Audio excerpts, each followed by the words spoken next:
46년 만에 권한대행 시정연설. 한덕수 대행이 연단에 오르자 야유가 나왔고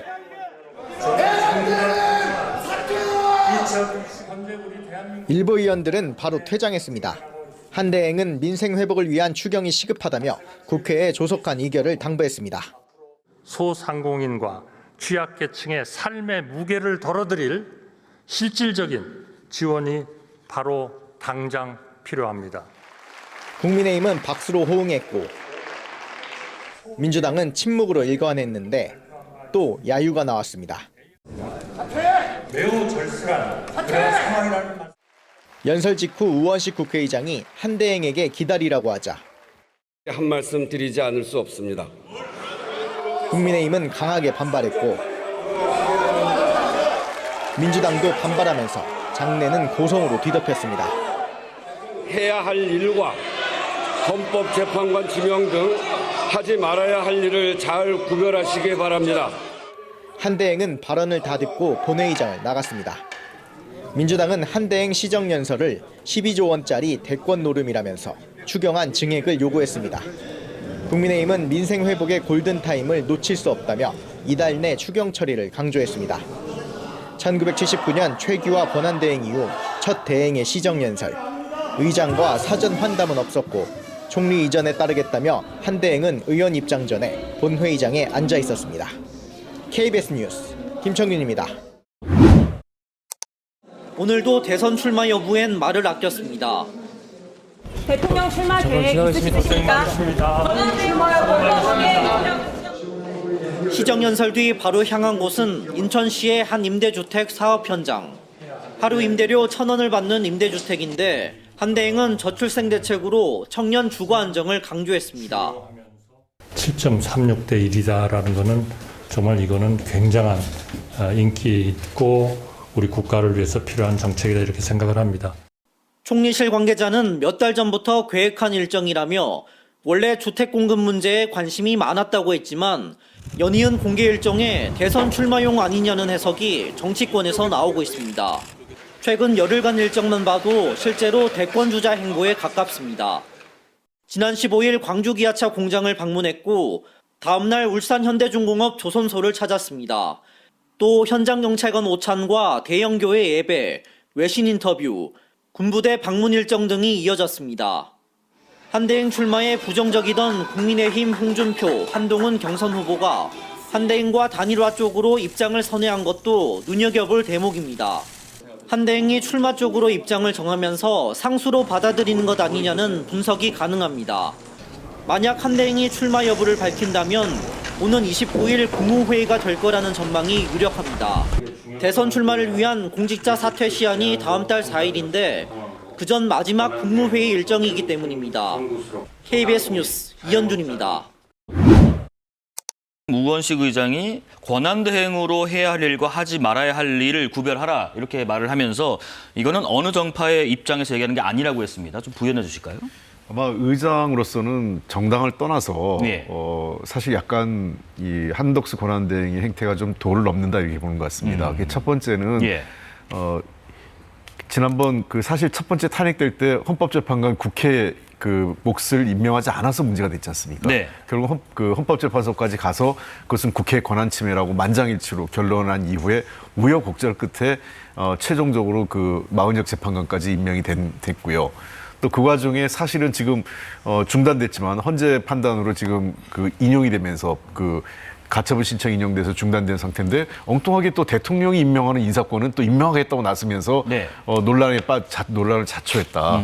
그리고 연이은 국회의 어떤 다수 의석을 통해서 어쨌든 절차적으로 다수 의석을 통해서 한 헌법 그 법률안에 대해서 연이어서 지금 거부권을 행사하고 있는 거 아니겠습니까? 네네. 그런 측면에서 저는 의장으로서는 당연히 이것은 권한대행이 너무 도를 지나치는 행태 아니냐 이런 식의 입장을 밝힐 수 있다고 저는 생각을 합니다. 과거에도 윤석열 전 대통령이 있을 당시에도 저는 여러 차례 그 국회의장께 요청을 했었어요. 그 당시에 당시 의장한테도 이거 거부권을 너무 남발하는 것에 대해서 국회의장이 국회를 대표해서 대통령에게 한 말씀 해야 되는 건 아니냐 이런 얘기 몇 번 드린 적도 있었습니다. 저는. 예.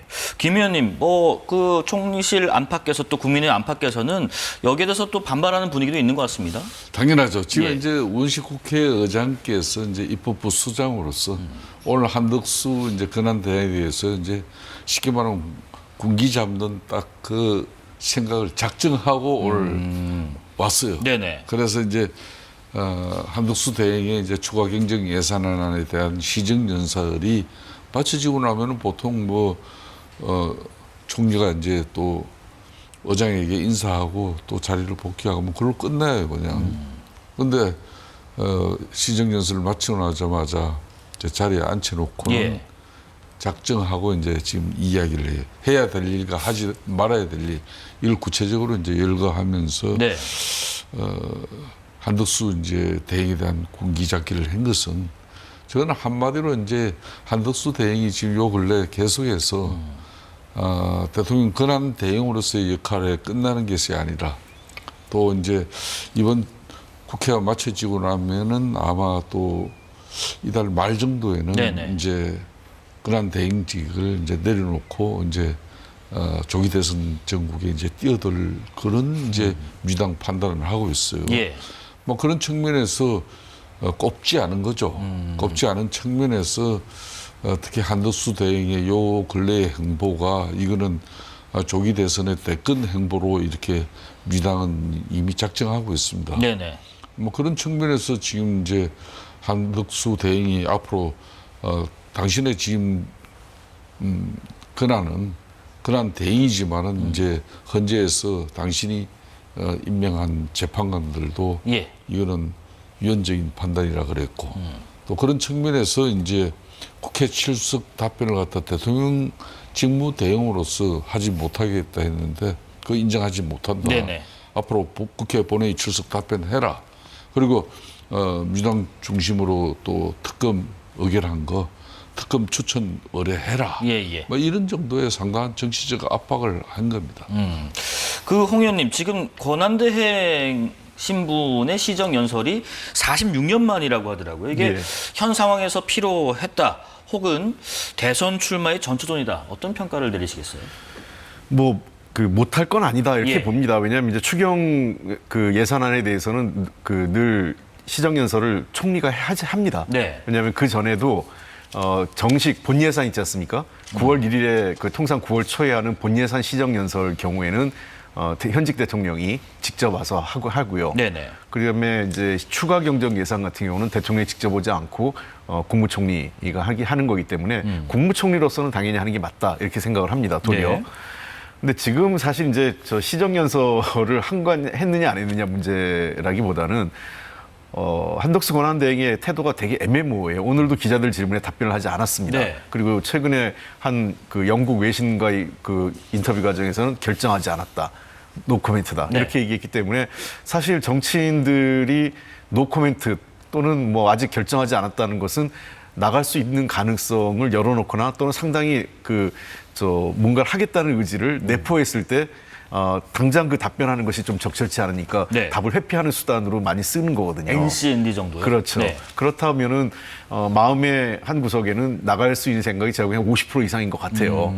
그렇다면 한덕수 권한대행이 저는 빨리 입장을 정리하는 게 낫다. 네. 원래 이 권한대행이라는 것은 선거를 중립적으로 관리하고 그다음에 더 나아가서 지금 과도기적으로 국정을 운영해서 다음 정부가 인수위도 없는 상태에서 취임하기 때문에 빠른 시일 내에서 국정 운영을 할 수 있는 기반을 닦고 넘겨주는 게 권한대행의 가장 중요한 과제인데 본인이 대통령 선거에 나가겠다고 저럴 경우에는 한시라도 빨리 직을 내려놓는 게 맞는 거죠. 저렇게 모호한 태도를 갖고 지금 시한을 끝날 때까지 시한 말 끝까지 직을 유지하고 있는 것은 적절치 않다 이렇게 보입니다. 입장을 좀 명확히 정하고 나서 시정 연설을 했으면 딱 좋았겠다는 말씀하십니다. 지금 이제 한덕수 대행 입장에서는 예. 이제 과거에 이제 박근혜 대통령 탄핵 정국이나 또 그 앞에 이제 노무현 전 대통령 탄핵 정국에서는 당시 이제 총리들 입장에서는 대체로 입장 정리를 갖다 명쾌하게 해버렸죠. 예.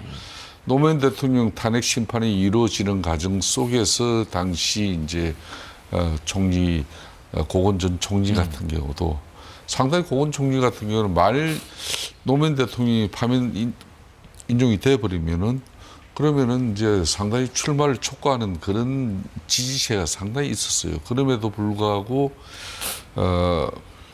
그 금방 이제 나는 대행으로서 이제 역할 내 책임 소명 다 하겠다 이렇게 하고 정리를 해버렸어요.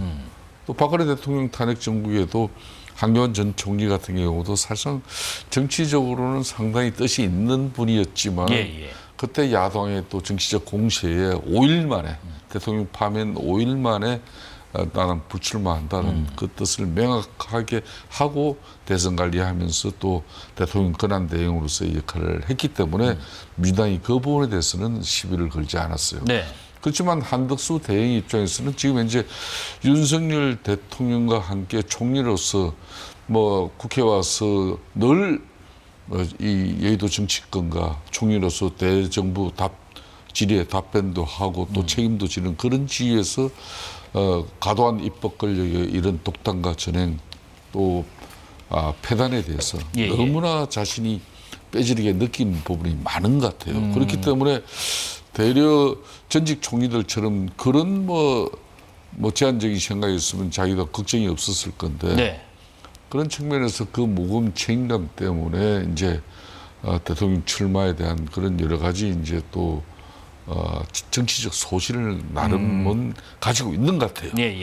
저도 개인적으로는 좀 전에 뭐 홍익표 대표님 말씀처럼 그렇다면은 그 뜻을 너무 오래 끌 필요 없다. 특히 국민의힘 이런 최종적으로 후보가 확정되기 이전에라도 본인의 정치적 소신과 결심 가지고 본인의 뜻에 의해서 대선의 의지를 가지는 게 중요한 것이지 뭐 국민의힘 후보하고 막판 뭐 단일화를 위한 극적 뭐 그 대상에 자기는 밀려서 그렇게 나오는 것처럼 인식되어질 필요는 전혀 뭐 그럴 필요는 없다는 겁니다. 입장을 명확하게 정리하는 게 좋겠다는 게 두 분의 공통적인 의견이신 것 같습니다.